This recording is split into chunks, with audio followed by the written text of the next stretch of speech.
My name is Jean Swing. I'm 31 years old. 3 months ago, my husband's mother looked me straight in the eye at a family dinner and said, "You will never truly belong here." My husband gently squeezed my hand under the table. I thought it meant he was standing with me. I was wrong. Last night was our 5th anniversary, at a restaurant under sparkling golden lights. He picked the place. He paid attention to every detail, almost like he needed me there. Then he stepped outside to take a call. And a woman I'd never met leaned across the bar and whispered, "Pay cash, leave through the kitchen." I didn't understand. But when I pushed open the back door and saw the black car outside, engine running, a camera lens visible through the tinted glass, I finally realized the problem wasn't the dinner. It was why they needed me to stay. Stay with me. Like, subscribe, and comment where you're watching from. Now I'm going to continue the story. Let me take you back to last night, September 10th, 2025, 7:30 p.m. The Harborview, upscale waterfront restaurant in Boston's Seaport District. Table 12, Ocean View. The kind of place where reservations cost favors. I arrived early, wore the blue dress Connor bought me last Christmas, navy silk. He said it made my eyes look darker. I wanted tonight to be perfect. Our first nice dinner since the fight with his mother 3 months ago. The fight where I refused to sell my grandmother's house in Vancouver. Connor wanted the money. Called it investing in our future. His mother called it selfish. My parents, my own parents, took his side, said I was being unreasonable. I said no anyway. That house was the last piece of my family I had left. They stopped speaking to me after that. But tonight, Connor promised, was about us. 5 years of marriage, fresh start. He kissed my forehead when I sat down. "You look beautiful." I wanted to believe him. The waiter brought menus.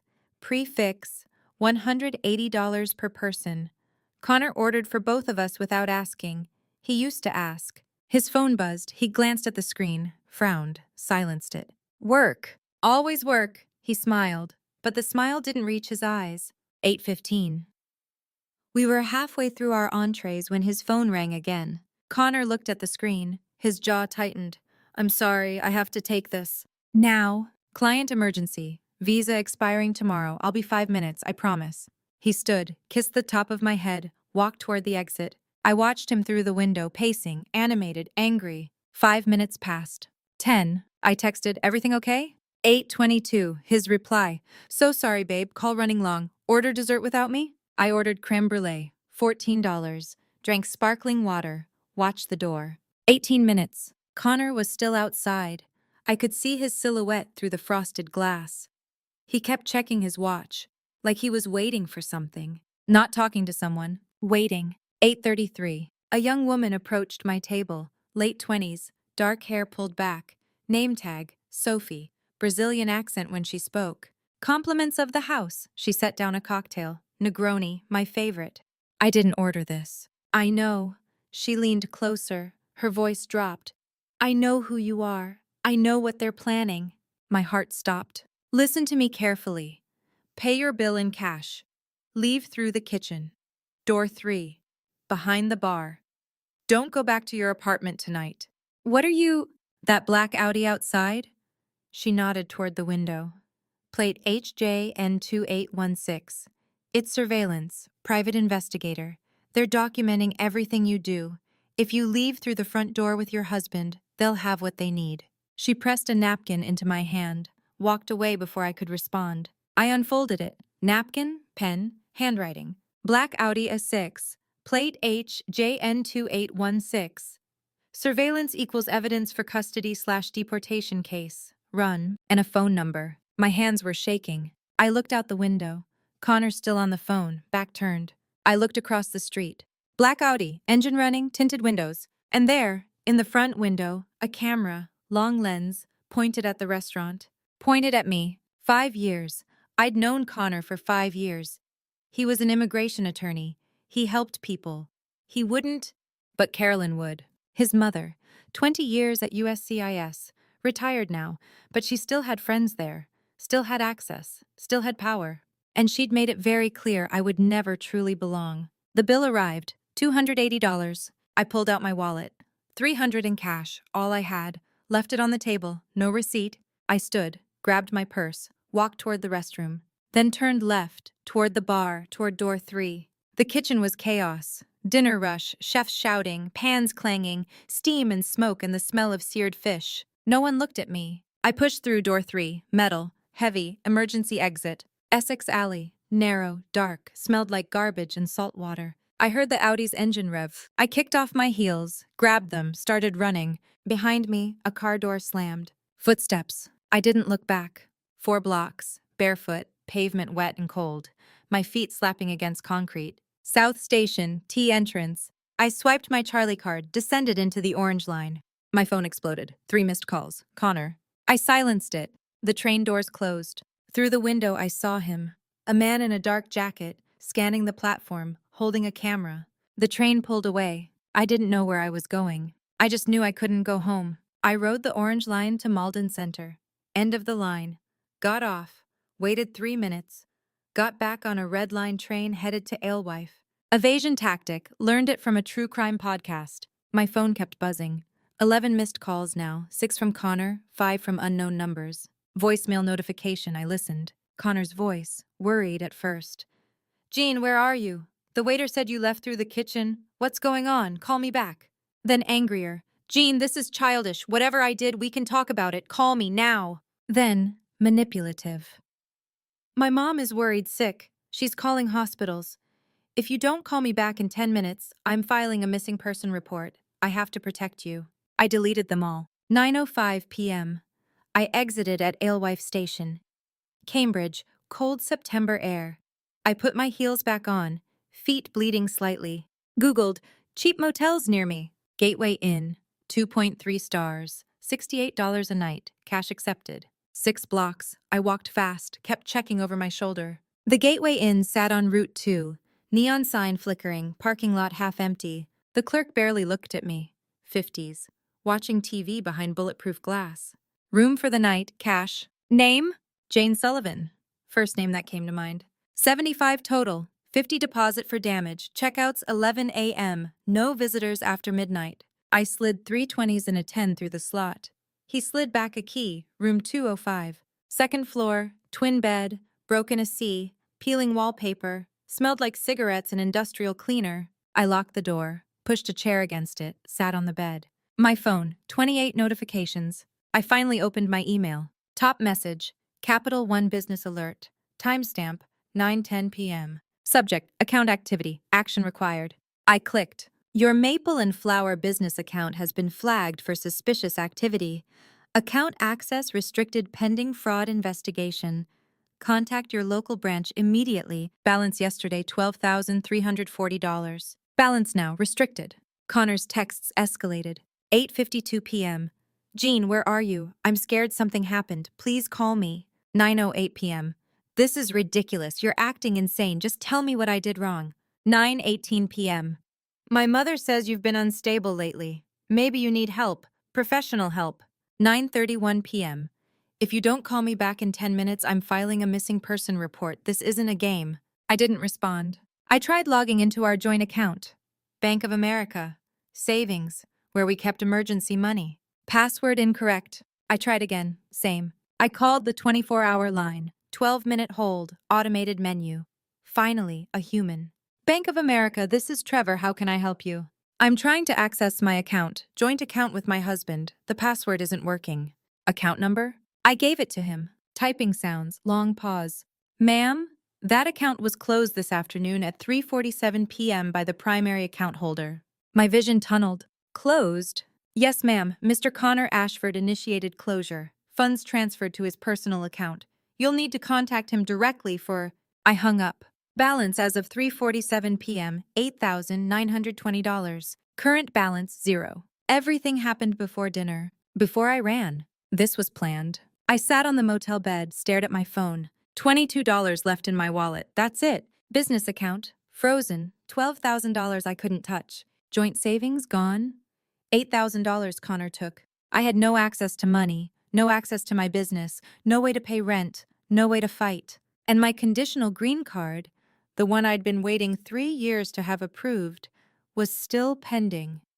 Interview scheduled for March 2026. If Connor filed for divorce before then and claimed our marriage was fraudulent, I could be deported.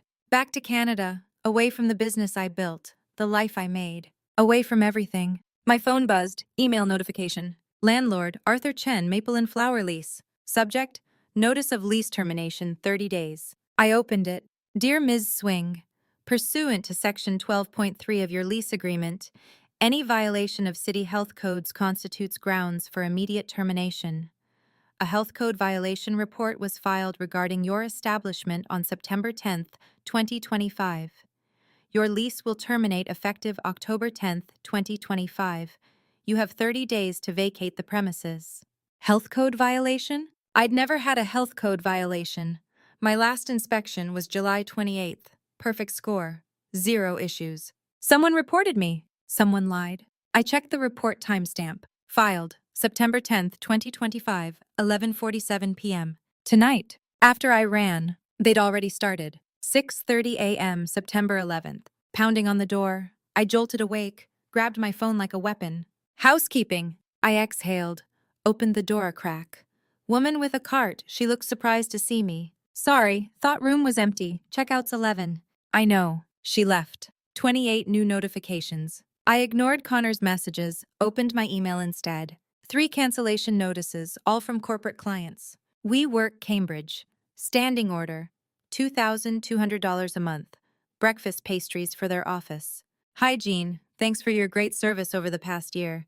Due to budget reallocations, we'll be ending our contract effective immediately. Best of luck. Budget reallocations, right? Biotech startup, $1,800 a month. We've decided to go with a different vendor. Thanks for everything. Law firm retreat, one-time order, $2,800, scheduled for October 5th. Event postponed indefinitely. $6,800 gone. My monthly expenses, rent, utilities, supplies, part-time staff, totaled $9,200. I was already in the red, and I couldn't access my business account to pay for anything. I needed to talk to the bank in person, but I couldn't risk using my phone. If they were tracking me, and clearly they were, my phone was a beacon. I walked 6 blocks to a payphone, outside a CVS, paid $2 in quarters, called Capital One business line. 20-minute hold, security questions, finally, a representative. Ms. Swing, your account is frozen due to irregular loan activity. What loan? I never took out a loan. Typing sounds. According to our records, a business loan was opened on June 15th, 2025. Amount, $120,000. Collateral, Maple and Flower, LLC equipment and lease rights. First payment due, August 15th. Payment missed. Account flagged. My stomach dropped. Who authorized this loan? Mr. Connor Ashford. He's listed as co-owner of Maple and Flower LLC per your business filing documents from June 15th. June. Connor had me sign papers in June. Routine business renewals, he said. Just updating our insurance. I trusted him. I didn't read them. I signed my business away. My phone rang. I answered without thinking. Unknown number. Ms. Swing, this is Officer Martinez from USCIS Boston Field Office. I'm calling regarding your I-751 petition. My heart stopped. We're rescheduling your interview originally scheduled for March 12th, 2026. You'll receive written notice within 30 days. This is standard procedure for cases flagged for enhanced verification. Please do not leave the country during this time. Wait, why was my case flagged? I can't discuss specifics over the phone. You'll receive written notice. Have a good day. Click. I stared at the phone. I filed my I-751 in April 2022, 3.5 years ago. Petition to remove conditions on my green card. Standard process. You file 90 days before your conditional card expires. I'd been waiting for over 3 years. My interview was finally scheduled. March 2026, 6 months away. And now it was being rescheduled. Flagged for enhanced verification. The same day I ran. I walked back to the motel, avoided main streets, took 40 minutes. Once inside, I opened my laptop. Public library Wi-Fi password I'd saved from months ago. Weak signal, but it worked. Logged into USCIS online account. Case status. Interview rescheduled pending additional review. Last update, September 10th, 2025, 2:35 p.m. Before dinner, I clicked on Case Activity Log. New feature USCIS added in 2024. Transparency Initiative. A list of every time someone accessed my file. I scrolled. September 10th, 2025, 2:17 p.m. Officer ID C4782. Action. Interview reschedule request submitted. Notes. Additional verification required per supervisory review. C4782. I didn't know who that was, but I knew when they accessed my file. 2:17 p.m. 5 hours before Connor took me to dinner. Someone triggered this before I even knew something was wrong. I needed information. Googled Connor's name. Top result WBZ Boston posted 2 hours ago. Video thumbnail. Connor in a navy suit, standing outside his law firm. Professional. Concerned. I clicked play. Reporter. As an immigration attorney, what's your take on the rise in marriage fraud cases? Connor. It's heartbreaking, honestly. I've seen it too many times. People exploit the system. They exploit American citizens who marry in good faith. These fraudulent marriages undermine the entire immigration process. We have to be vigilant. Reporter. Is it true your own wife is under investigation? Connor paused, looked down, looked up, practiced vulnerability. I can't comment on ongoing cases, but I will say, betrayal is never easy, no matter who it comes from. He didn't deny it. 1,830,000 views. Comments already filling in. Deport her. Gold digger. Using good men for green cards. They were destroying me publicly. When I got back to the motel, there was an envelope under my door. I picked it up, heavy, official. Inside, legal documents, 34 pages. Petition for legal separation. Emergency motion for business asset freeze. Petition for restraining order. Filed by Connor Ashford. Attorney, Timothy Grayson, Esquire. Court date, September 21st, 2025. 10 days from now. I read the petition. Petitioner alleges. Respondent entered marriage under fraudulent pretenses for the sole purpose of obtaining immigration benefits. Respondent abandoned marital home without cause on the evening of September 10th, 2025, and has refused all communication. Respondent has exhibited erratic behavior consistent with mental health crisis. Petitioner fears for his safety and seeks court protection. They were claiming I was dangerous, unstable, a fraud, and if the restraining order was granted, I couldn't go within 500 feet of Connor, or his office, or his mother's house. Carolyn lived 3 blocks from Maple and Flower. I'd be locked out of my own business. On the last page, handwritten note, blue ink, neat. Ms. Swing, you can make this easy, or you can make this very difficult. Your choice. Call my office. T. Grayson. Filing timestamp, September 10th, 2025, 4:15 p.m. Before dinner started, everything, the bank account closure, the legal filing, the USCIS reschedule, happened before I even walked into that restaurant. The dinner wasn't a trap. It was theater, and I was supposed to play my part. But I ran. September 12th, 7 a.m. Text from Amara, my part-time employee, from Ethiopia, one of 3 staff I had before everything fell apart. Jean, is this you? Link. Boston Herald, posted 6:30 a.m. Headline. Local immigration attorney's wife under investigation for marriage fraud. Husband files for separation. I clicked. Sources close to the case suggest Jean Swing, a Canadian national who entered the U.S. on a fiancé visa in 2020, may have entered the marriage solely to obtain permanent residency. Attorney Connor Ashford, 35, filed for legal separation Tuesday, citing irreconcilable differences and breach of trust. Ashford, who specializes in immigration law at the firm Ashford and Partners, declined to comment beyond expressing his commitment to upholding the integrity of the immigration system. Swing owns Maple and Flower, a bakery in Cambridge. Photo, me, from my business Instagram, smiling in my apron. Caption. Swing's bakery has faced recent health code violations. 2,400 shares in 90 minutes. Comments section already a war zone. She's a scammer. Deport her now. Another immigrant using our system. Close her bakery down. My phone rang. Amara. I answered. Jean, what's happening? Are you okay? Should I come to work today? Don't, stay home. I'll figure this out. But the article... It's lies, all of it. I'll fix it. I didn't know how. By 10 a.m., my business email had 3 more cancellations. Not small orders, corporate contracts. All citing the same thing. Budget cuts. They saw the article. Maple and Flower. Instagram. 47 new comments overnight. All anonymous accounts. Created September 11th through 12th. Scammer. Fraud. Immigration cheat. Close this place down. Go back to Canada. I checked my revenue. Monthly contracts lost. $6,800.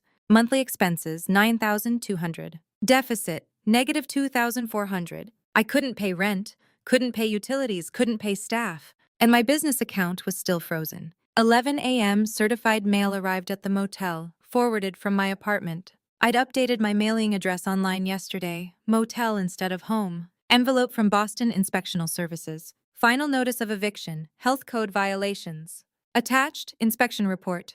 Dated September 11th, 2025. Alleged violations. Rodent droppings observed in dry storage area. Improper food storage temperatures. Expired business permits. None of it was true. My last inspection, July 28th. Perfect score. 100% compliance. Zero violations. I called the inspector's office. Boston ISD, how can I help you? I received an eviction notice for health code violations. I need to know who filed the complaint. Address of business? I gave it. Typing sounds. Anonymous tip. Submitted via online portal. September 10th, 2025. 11:47 p.m. Can you tell me what the tip said? Not permitted, but we're required to investigate all reports. Reinspection scheduled for September 18th. What happens if the violations aren't found? Then the notice is withdrawn. But if they are confirmed, eviction proceeds and you'll be fined $5,000. If you believe the filing is malicious, you'd have to prove that separately. Good luck with that.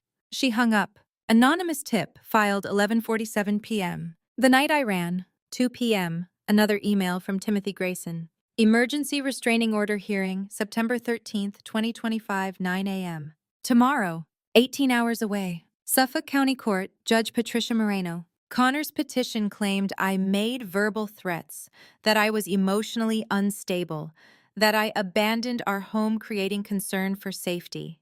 If granted, I couldn't go within 500 feet of him, or his office, or Carolyn's home, 3 blocks from my bakery. I'd lose access to my business. And I had no lawyer, no money to hire one. 18 hours to prepare. I tried calling people, friends, people we knew as a couple. 8 calls. Not one answered. Finally, a text back. Ashley, wife of Connor's colleague at the firm. Jean, I'm sorry. Connor said you're going through something serious. We don't want to get involved. I hope you get help. I mean this kindly. Please talk to someone. A therapist, maybe? Connor is worried about you. We all are. Take care of yourself. They thought I was crazy. Connor told them I was unstable. And they believed him. I sat on the motel bed. Legal papers spread around me like evidence at a crime scene. No money, no friends, no family. A court hearing in 18 hours. A business eviction in 6 days. An immigration case in limbo. And a husband who convinced everyone I was insane. But then I remembered the photo. The one slipped under my door yesterday, 8 by 10, professional quality. Me and Sophia, the bartender, sitting at a cafe. Taken September 11th, 3 p.m. Yesterday, after I ran. On the back, handwriting, "You're being watched. Stop digging." But I looked at Sophia in that photo, and I remembered what she said. I know what they're planning. She knew. Which meant she'd been through this before. I pulled out the napkin from the restaurant, wrinkled, stained with Negroni. The phone number was still legible. I dialed. 2 rings. Then, I was wondering when you'd call. September 12th, 8 p.m. The Owl's Nest Diner, Route 1, Saugus, 40 minutes north of Boston. Neutral ground, no cameras, no one we knew. Sophia was already there. Booth 7. Coffee in front of her. She looked exhausted. Dark circles under her eyes. Hair pulled back, still wearing her work uniform from the restaurant. She saw me, waved me over, pushed the coffee across the table as I sat down. You look like you need this more than me. I wrapped my hands around the mug. Warm, real. How did you know? I asked. At the restaurant. How did you know what they were planning? She took a breath. Because 6 years ago, I sat exactly where you're sitting. Sophia stirred her coffee, didn't drink it, just needed something to do with her hands. Carolyn Ashford worked for USCIS, Boston Field Office, 1998 to 2018. 20 years. Immigration officer. She processed thousands of cases, green cards, visas, deportations. I know. But she didn't just process them, she controlled them. She knew every loophole, every delay tactic, every way to flag a case, stall an interview, lose evidence. And when she retired in 2018, she kept her network. Former colleagues, supervisors, people she trained. Sophia finally looked at me. Now she consults. Mostly for women married to American men. women on K-1 visas. When marriages fall apart, she helps navigate the system. She sabotages them. Exactly. She whispers in ears, makes phone calls, and suddenly your case is flagged, your interview is delayed, your evidence goes missing. You look like a fraud even though you followed every rule. I thought about Officer C4782, the ID that accessed my file. Does she still have access to USCIS databases? Sophia's jaw tightened. Her employee ID was never deactivated. Security flaw. Happens more than you'd think. Retired officers keep access for months, sometimes years. She's been using it since 2018. 7 years. And Connor? He learned from the best. He knows exactly how to weaponize immigration law. Because that's the family business. She pulled out her phone, showed me a photo. A little boy, 9 years old maybe, brown hair, bright smile, holding a soccer ball. Lucas, my son. Her voice cracked on the word son. I came from Sao Paulo, Brazil, 2017. Met Dylan online. American guy, worked in tech. We got married, had Lucas, everything was good for 2 years. What happened? Dylan had a gambling problem. I didn't know until we were married. Debts. $60,000. I wanted to leave. He panicked. If I divorced him, he'd lose face, maybe lose custody. She put the phone down. His mother knew Carolyn, charity circuit. One introduction later, Carolyn was helping. How? I filed for divorce in 2019. Within 3 months, my I-751 was flagged. Interview rescheduled 4 times, then denied. Insufficient evidence of bona fide marriage. But you had a child together. I had photos, joint bank accounts, a son, birth certificate, everything. It didn't matter. Carolyn made me look like a con artist who got pregnant to trap an American. Her hands shook. They gave me 2 choices. Leave Lucas in America with Dylan, or force my 9-month-old baby to go to Brazil where we had nothing. What did you do? I left him. I thought it would be temporary. Fix my status. Come back. She wiped her eyes. That was 2021, 4 years ago. Lucas is 9 now. He lives in Denver with Dylan and Dylan's new wife. I get 1 supervised video call a month, 30 minutes. Dylan controls the schedule. Does he remember you? He speaks mostly English now, barely remembers Portuguese. Last call he asked me, "Are you my real mom or my Brazil mom?" She broke. I reached across the table, held her hand. He calls Dylan's wife Mom. Sophia composed herself, took a sip of cold coffee. After they deported me, I stayed in touch with women from my ESL class. Support groups. I started asking questions, found 12 women with identical stories. 12? 12 that I know of. Over 7 years. 2018 to 2024. All married American men. Marriages ended badly. Abuse, addiction, financial control. Carolyn or Connor involved as consultants or family attorneys. All had immigration cases sabotaged. 3 deported, 9 still fighting. She pulled a piece of paper from her purse, handwritten list. Names, countries, years. Maria, Philippines, deported 2022. Oksana, Ukraine. Case denied 2020. Lucia, Mexico, deported 2019. Hua, Vietnam, still fighting. Chinwe, Nigeria, still fighting. 12 names. Total legal fees they paid? $420,000 combined. And how many won their cases? 0. I stared at the list. They're not lawyers, Sophia said. They're predators, and the system protects them because they know how to work it. Sophia reached into her bag, pulled out a small black USB drive. Before they deported me, I copied everything I could. My lawyer's files. He was incompetent, maybe paid off, but he kept records. She slid it across the table. 67 pages. Emails between Carolyn and USCIS officers. Time-stamped. Dylan's text messages admitting Carolyn coached him on what to say at my interview. Financial records showing she paid my lawyer $5,000 under the table. Evidence submissions that mysteriously never reached USCIS. Why didn't you use this? I had no money, no legal status, no platform. If I spoke up from Brazil, who would listen? She looked at me. But you have a business. You have standing. You're still here. You can fight. I picked up the USB. Why did you warn me at the restaurant? How did you even know? 3 months ago, I visited a friend in Boston. Went to Connor's office to drop off a letter, begging him to convince Dylan to let me call Lucas more often. She paused. While I waited, I saw a file on the reception desk. Your name, Jean Ashford Swing. Status, in progress. They had a file on me? Like you were a case, not a spouse? I felt sick. I knew what that meant. So I kept tabs. Found out Connor books anniversary dinners at the Harborview. Always does. Big moments. He's predictable. So you got a job there. I've been working there for 2 months, waiting, watching, and when I saw you walk in last night, you saved me. No. She squeezed my hand.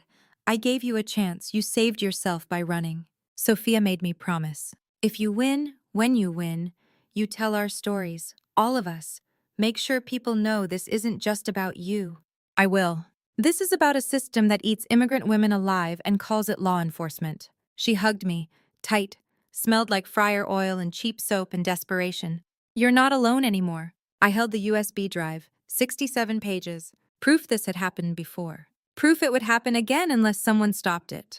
I need help, I said. I need a plan. Sophia wrote a name on a napkin. Alex T. Signal only, they'll know what to do. She stood, pulled on her jacket. One more thing, the restraining order hearing tomorrow? Yeah. Don't go. What?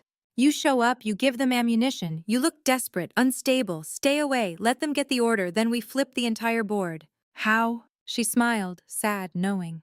You'll see. September 13th, 6 a.m. Day of the restraining order hearing, but I wasn't going. I downloaded Signal, encrypted messaging app. Sophia walked me through it last night. Entered the number from the napkin. Typed, Sophia sent me. My name is Jean. I need help. Response in 40 seconds. Cambridge Public Library, Main Branch, Study Room C, 2 p.m. today. Come alone. Bring Sophia's USB. Delete this thread after reading. I typed, who are you? Read receipt immediately. But no response. Just 2 p.m. Don't be late. I deleted the thread. Bought a burner phone at CVS Cash, $40 prepaid. If they were tracking my regular phone, and they were, I needed something clean. 2 p.m. Cambridge Public Library, 449 Broadway. Study Room C, small, 6 by 8 feet, glass walls but soundproof. Alex was already there. Mid-30s, androgynous, short hair, glasses, ThinkPad laptop covered in privacy stickers. I do not consent to being filmed.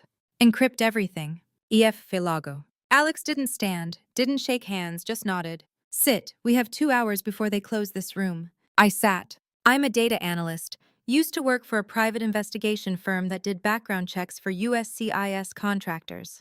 Used to. I saw things that made me sick. I quit. Now I help people the system chews up. Alex opened the laptop, VPN active Tor browser. Everything I give you is legally obtained or publicly available through FOIA. I don't hack, I just know where to look. How tech-savvy is your husband? I thought about it. Very encrypted email, password manager, he's paranoid. Alex smiled for the first time. Good, paranoid people make mistakes. They think they're smarter than everyone. That's when they get sloppy. Alex plugged in Sophia's USB. Password protected. Sophia gave you the password? Lucas 2016. Her son's name and birth year. Alex typed it in. Files opened. 67 pages. PDFs, email scans, text message screenshots, bank records. Alex cross-referenced everything with USCIS FOIA request data. Data Alex filed 6 months ago under a different name. I've been tracking patterns, case interference, database abuse. Numbers appeared on screen. 43 instances. Connor Ashford or Officer IDC 4782 accessing immigration case files without authorization 2020 to 2025. C4782 is Carolyn? Her old employee ID should have been deactivated when she retired. Wasn't security flaw. Alex pulled up a spreadsheet. Look at this. August 18th, 2025. Officer C4782 accessed your case file. 20 minutes later, your interview was rescheduled. And September 10th, 2:17 p.m. C4782 accessed your file. By 2:35, your case was flagged for additional review. 5 hours before dinner. This is federal crime territory, Alex said. Computer Fraud and Abuse Act, 18 U.S.C. Section 1030. Unauthorized access of a government database, up to 10 years prison. But we need more. We need intent. We need conspiracy. Does Connor's colleague Timothy Grayson represent him in the separation? Yes, why? Because lawyers document everything, and sometimes they get sloppy. Alex opened a browser, searched public records. Timothy Grayson, partner at Ashford and Partners since 2019, specializes in family law and immigration, Unusual combo. Wait. I pulled out my phone. I got an email from him, August, about business insurance. I thought it was weird because Connor usually handles that. I found it in my trash folder. Here, August 30th, subject JAS file update. JAS? Jean Ashford Swing. Alex's eyes widened. Forward it to me. I did. Alex opened it. Email body. Attached revised timeline. Phase 2 on track. Loan docs secured. Health inspection tip filed for 9/11 activation. Let's discuss next steps. Thursday. There was an attachment. Did you save it? No, I thought it was spam. Deleted it. Gmail keeps deleted attachments for 30 days. Let me try something. 10 minutes of technical maneuvering. Email provider recovery tool. Finally, got it. PDF file. Project _clean _slate _JAS.pdf.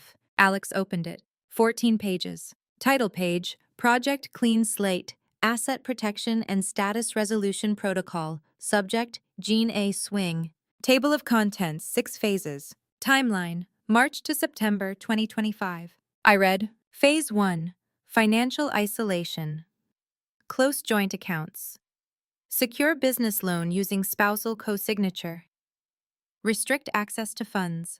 Timeline, June 2025. Phase 2, Documentation of instability.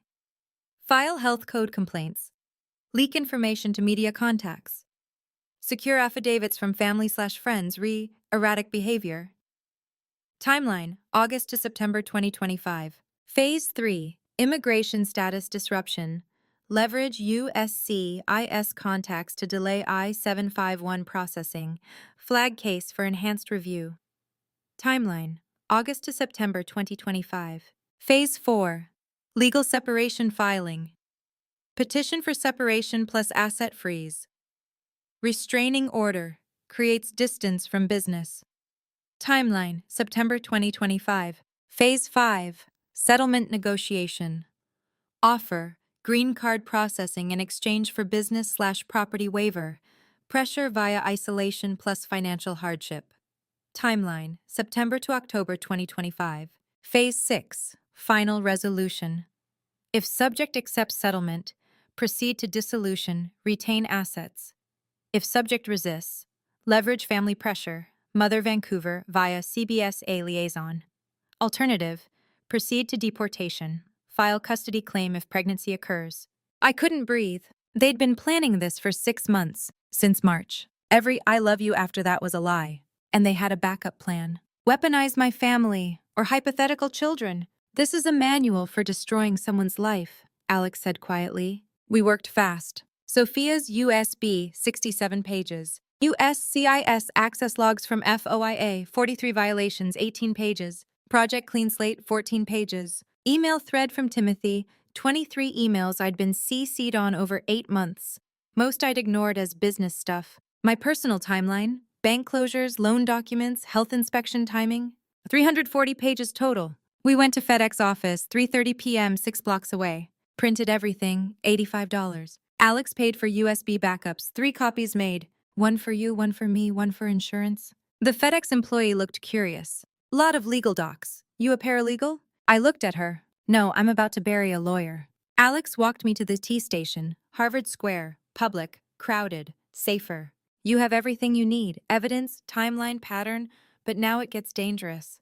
They know someone's digging? Someone just tried to access my VPN from a Boston IP. They're looking for us. Alex handed me a burner phone, basic flip phone, $40 prepaid. If you need me, use this, once, then destroy it.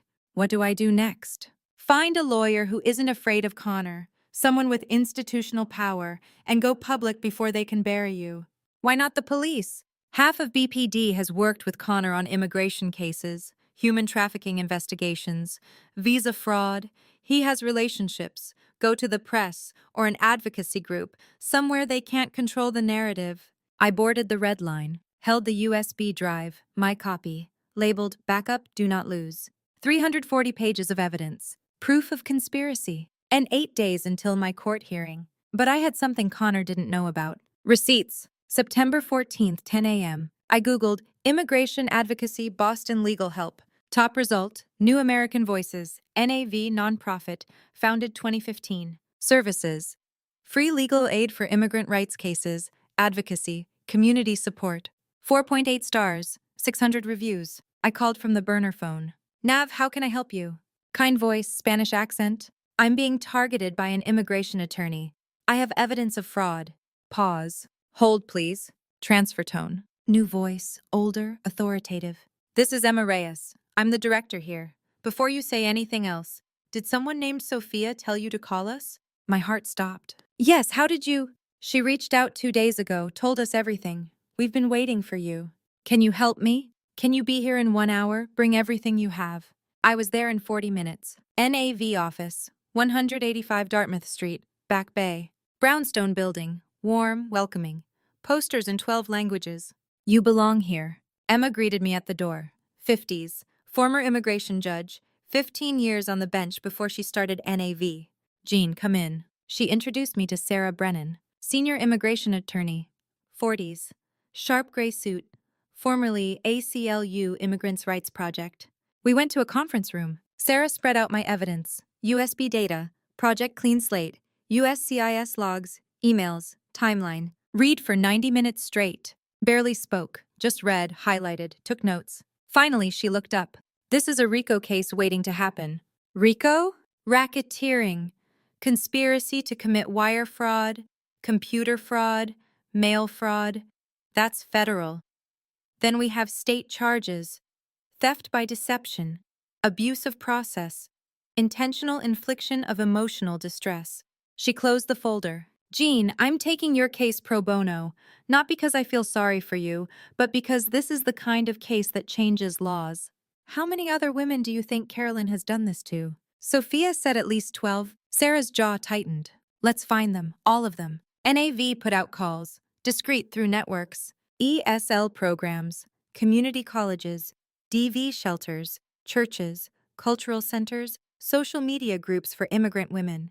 Within 48 hours, 6 women came forward, willing to testify publicly. All had similar stories. Maria, 38, Philippines, married American man, 2020, divorced 2021. Carolyn consulted. I-751 denied, deported 2022, daughter stayed in U.S. with father. Oksana, 41, Ukraine, married 2018, divorced 2019. Connor represented husband. I-751 delayed 4 years, still fighting. Lucia, 33, Mexico, married 2019, separated 2020.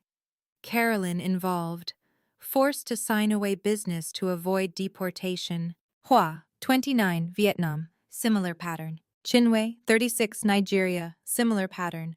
Plus Sophia, 6 women, plus me, 7 total. Combined legal fees paid, $190,000. Combined years fighting cases, 32 years. Children separated from mothers, 8 kids. Sarah convened a Zoom call. 7 faces on screen, 7 stories. 1 pattern. We have systematic abuse, Sarah said. Now we need a platform. We're going public. NAV arranged housing through their DV shelter network. Safe house, address confidential, shared with 2 other women fleeing domestic violence. Clean bed, locked doors, security cameras, panic buttons, donated clothes, hot meals. Linda, the coordinator, 50s, warm.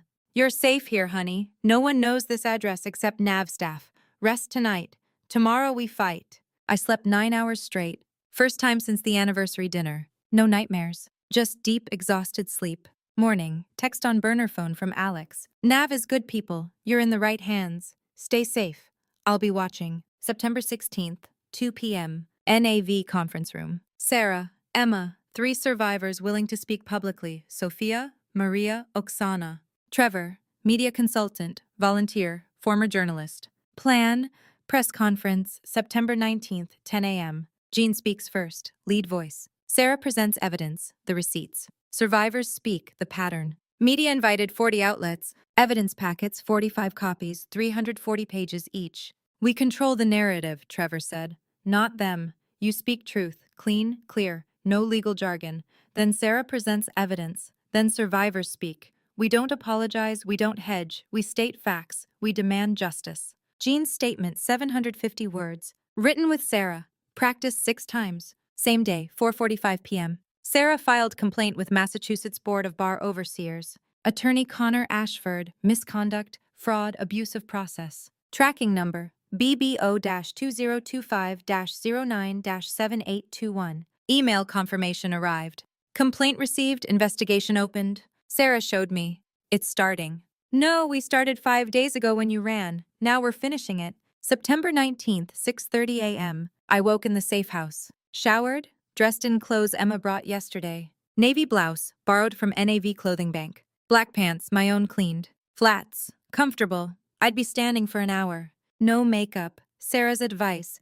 Look like yourself, not like someone performing. I practiced my statement in the mirror. 750 words, memorized. My name is Jean Swing. I'm 31 years old. My voice didn't shake. Emma texted, 7:30 a.m. Media arriving early, 18 cameras confirmed. CNN National picked it up. This is bigger than we thought. You good? I texted back. I'm good. See you at 9. 9 a.m. NAV office transformed. Folding chairs, 40 seats, full capacity by 9:30. Podium, NAV logo backdrop. Microphones, 8 different stations. Cameras, 12 TV plus independent journalists. 23 media outlets confirmed. Boston Globe, Herald, WBZ, WCVB, WHDH, NPR, CNN affiliate, Telemundo, Univision, Immigration Law Bloggers, TikTok Journalists, Associated Press. Sarah did final tech check. Microphones working, live stream active. Survivors arrived. 6 women, standing in back row behind podium. Symbolic, I wasn't alone. 9:45. A black sedan pulled up outside. Connor Ashford stepped out, navy suit, professional, concerned expression. Timothy Grayson followed, carrying briefcase. Sarah saw them through the window, whispered to me, right on time. Let's give them a show they'll never forget. 10 a.m. Emma introduced me, brief. Jean Swing, survivor, business owner, immigrant. Light applause from NAV supporters. I stepped to the podium. Cameras flashed. I gripped the edges, looked into the lenses. Not at the people, at the cameras, at the viewers beyond. Began. My name is Jean Swing. I am 31 years old. I came to the United States 5 years ago from Vancouver, Canada, because I believed in the promise of this country, that if you work hard, follow the rules, and contribute to your community, you belong here. My voice was steady. I married a man I loved. I built a business with my own hands, a bakery called Maple and Flour in Cambridge. I followed every immigration rule. I paid my taxes. I trusted the system. Pause. And that system was weaponized against me by the very people who swore to uphold it. I continued. Cited specifics. March 2025. Project Clean Slate created. June. Loan documents signed under false pretenses. $120,000. August. USCIS interference. Bank account closures. September 10th. Everything triggered before dinner started. On August 18th, 2025, at 2:17 p.m., a USCIS officer using ID number C4782 accessed my immigration file without authorization. I spoke slowly, clearly. 20 minutes later, my green card interview, which I had been waiting 3 years for, was rescheduled indefinitely. Officer C4782 is my mother-in-law's former employee identification number.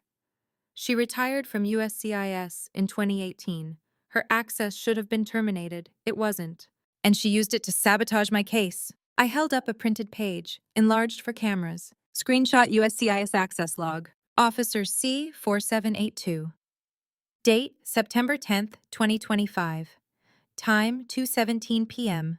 Action. Interview reschedule request submitted. I held it for 5 seconds. Cameras zoomed. This is not a coincidence. This is a crime. I stand here today not just for myself. I stand for 12 other women that we know of. I listed the pattern. Married to American men. Carolyn or Connor involved. Immigration cases destroyed. Total legal fees extracted $420,000. Children separated 8. Women deported 3. Women still fighting 9. I stand for Sophia, who hasn't seen her son in 4 years. I stand for Maria, who was deported while her daughter was in kindergarten. I stand for every woman who was told she's nothing without papers. My voice rose slightly. We are not isolated cases. We are a pattern, and patterns have names. This one is called abuse. In the back, Connor stood suddenly. This is slander! You're making this up! Security moved toward him. 2 NAV volunteers. Sarah stepped to the microphone, calm. Mr. Ashford, you'll have your chance in court to dispute these allegations under oath. Please sit down or you'll be escorted out. I stepped back, one by one. 3 survivors stepped forward. Sophia first. I left my son in America because they convinced me I had no choice. I haven't held him in 4 years. He's 9.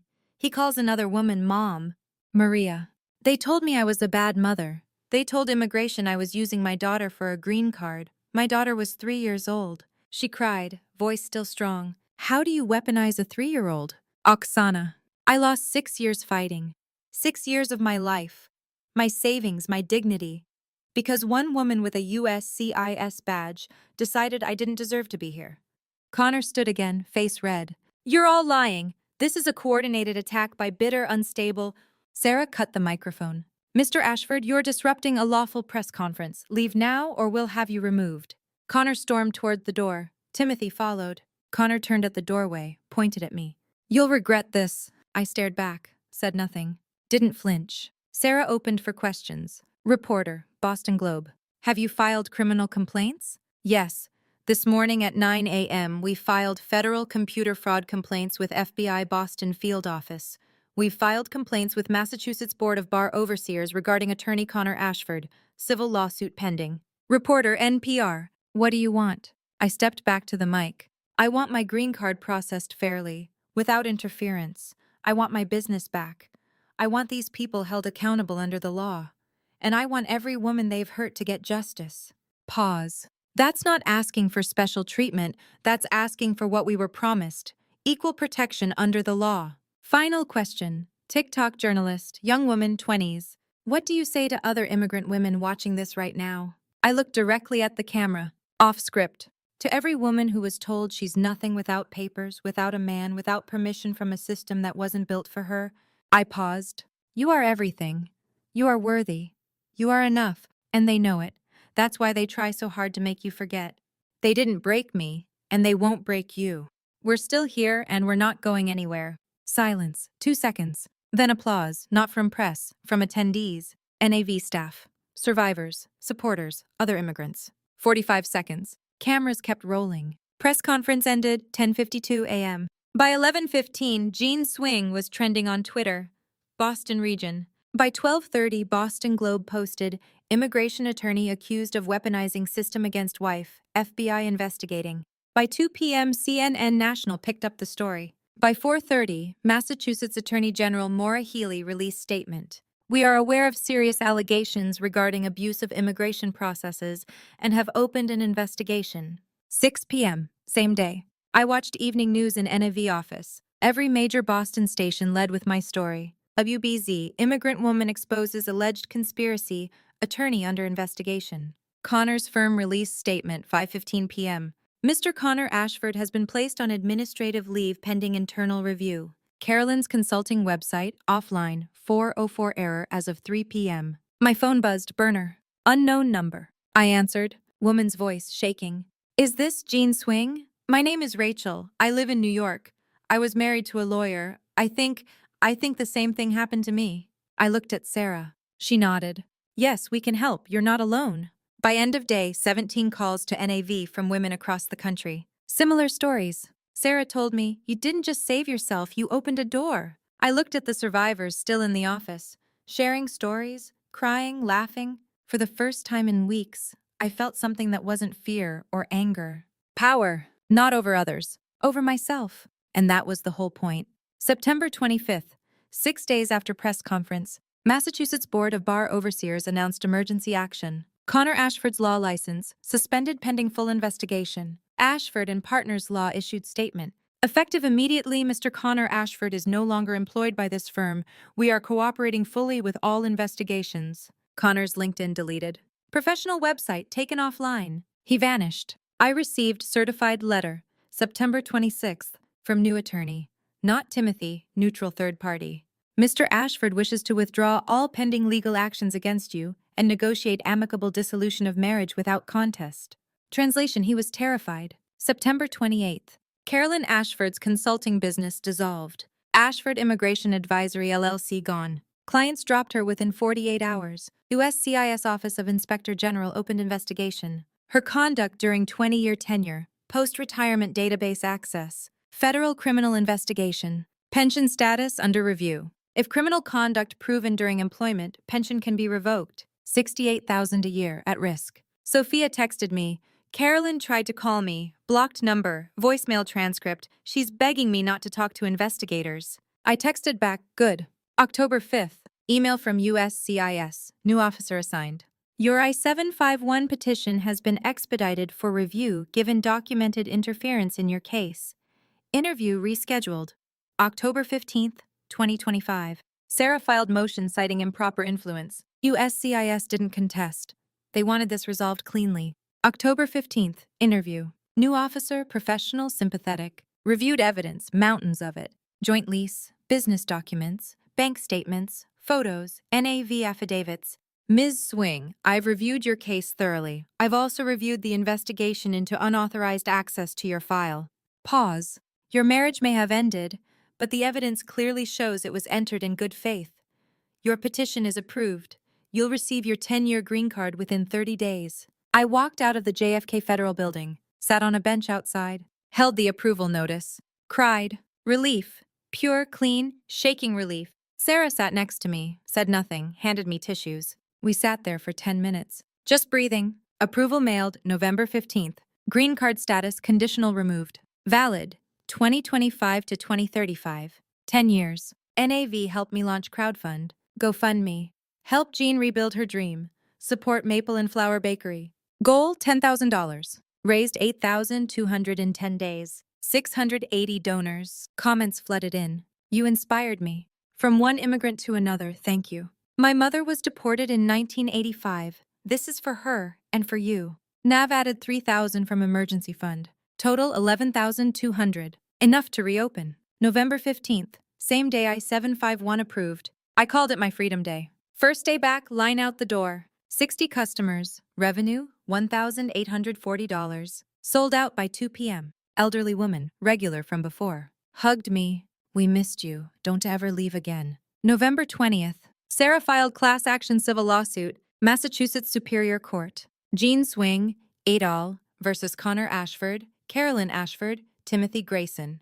8 plaintiffs, Jean plus 7 survivors. Claims, fraud, conspiracy, intentional infliction of emotional distress, abusive process, civil RICO. Damages sought $2.5 million. Connor's new attorney offered settlement 2 weeks later. $1.2 million, split among plaintiffs. Sarah asked me privately. Do we take it? No. You sure? I want a trial. I want them under oath. I want it on public record. Money doesn't fix what they did. But the truth, in a courtroom, in transcripts, in legal precedent, that might prevent the next woman. Sarah smiled. I was hoping you'd say that. Trial date, estimated mid-2026, December 8th, 2025. I signed divorce papers at Sarah's NAV office. Small conference room. Quiet Sunday afternoon. No drama, no confrontation. Connor signed remotely via his attorney. Not in the room. I requested this. Marriage dissolved by agreement. I kept Maple and Flower equipment, personal belongings, my name. Jean Swing, it was mine now, I was keeping it. Connor kept nothing I wanted. Settlement, I owed nothing. Sarah, how do you feel? Me, free. I walked out into December cold. Snowing, first snow of the season. I tilted my face up, let flakes melt on my skin. Smiled. Behind me, Sarah watched from the window. Smiled too. December 10th. Package arrived at Maple and Flower. No return address. Postmarked Brazil. Inside, photo of Lucas, Sophia's son, holding handmade sign in crayon. Thank you for fighting for my mom. Love, Lucas. Note from Sophia. Dylan saw the news. He's letting me call Lucas twice a week now. It's not enough. But it's something. You did this, thank you. I pinned the photo on the bakery wall. Next to framed green card approval. Next to crowdfund donor list. Reminders of why it mattered. Of who it was for. November 1st, 2025. 6 weeks after press conference. Maple and Flower was rebuilding. 3 employees now. Amara. From Ethiopia. Stayed loyal. Plus 2 new hires, both immigrant women from NAV. 1 from Honduras. 1 from Haiti, both asylum seekers. Business steady, reviews climbing back. 4.9 stars. Local magazine contacted me. Boston Magazine feature story. The baker who fought back, how one woman exposed immigration fraud. Amara restocked the display case. You know what you did, Jean? You didn't just save your bakery. You showed us we don't have to be invisible. November 5th, email from USCIS. Your permanent resident card has been produced and will be mailed within 30 days. I screenshot it. Sent to Sophia, Sarah, Alex. Sophia replied, 12 heart emojis. November 15th. Day I-751 approved. Day I reopened. I launched Baker's Circle. Every Saturday, 9 a.m. to noon. Free baking class for immigrant women. No questions about status, no fees. Just flour, sugar, butter, community, healing. Average attendance, 14 women. Word spread through ESL classes, churches, NAV referrals. We baked bread, pastries, cookies. We talked, cried, laughed. I taught technique, but mostly I listened. This dough doesn't care where you're from. It doesn't care about your papers. You give it time, you give it warmth, you give it care. It rises. Pause. Same as you rise. One woman, Fatima, 32, from Syria, whispered after third session. My husband controls all my money. He says if I leave, he'll have me deported. I think I need help. I knew that look, that fear. I gave her Sarah's card. Call her. Tell her I sent you. You're not alone.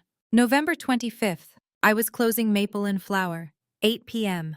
Late shift. Holiday prep for Thanksgiving week. Burner phone rang. I still kept it. Unknown number. Jean? Sophia's voice. Different. Lighter. Guess where I am?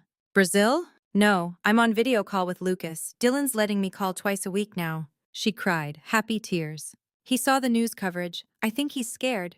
Scared people do the right thing sometimes. Lucas showed me his room, his new puppy, his report card. He got an A in reading. Jean, I got to see my son's life. You gave me that. When this is all over, she asked, when I can come back, can I work at your bakery? I cried too.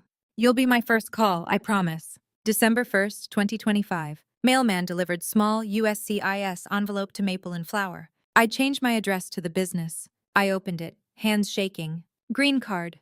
Permanent resident, no conditions. Photo. Taken October 20th after interview. I was smiling, genuinely. Valid for 10 years. I stared at it, turned it over, read the fine print. It was real. I texted photo to group chat. Sophia, Sarah, Emma, Alex, the 6 survivors. 14 responses in 3 minutes. Sarah, you earned every single day of those 10 years. Alex, told you were always going to win. I pinned the approval notice to bakery bulletin board. Next to Lucas's photo, next to crowdfund list. Evidence of survival. December 15th, 2025. New American Voices Annual Fundraising Gala. Boston Convention Center. 400 attendees.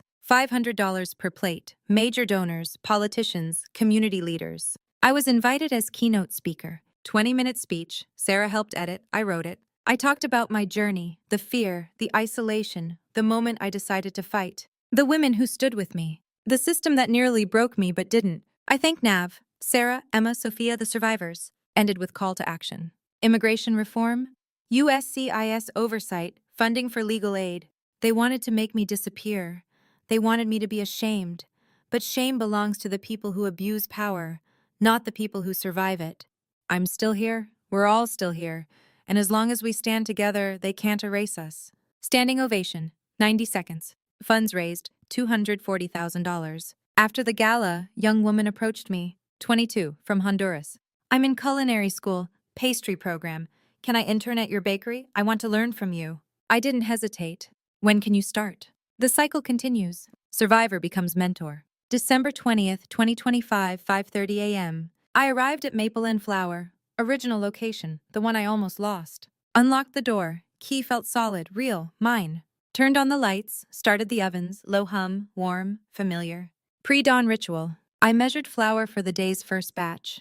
Sourdough, 40 loaves. Saturday, Baker's Circle plus regular sales. Sunlight started breaking through windows. Golden, cold December sun. I paused, looked around. This space, this business, this life. All mine, truly mine. My phone buzzed. Regular phone now, not burner. Text from Sarah. Trial date set. March 2027. Let's finish this. I smiled, typed back. Let's. 5 years ago, I came to America with a suitcase and a dream. I wanted to build something with my own hands. Something that was mine. They tried to take it. They tried to take everything. My business, my home, my right to exist here, my dignity. They weaponized the system I trusted. They used the law I followed against me. But here's what they didn't understand. I didn't need their permission to belong. I never did.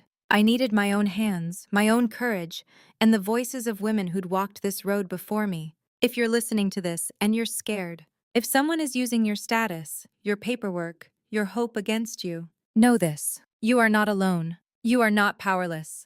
And you are not going anywhere unless you choose to. They thought they could erase me. But you can't erase someone who refuses to disappear. My name is Jean Swing. I'm 31 years old. I'm a baker. I'm an immigrant. I'm a survivor. And I'm still here.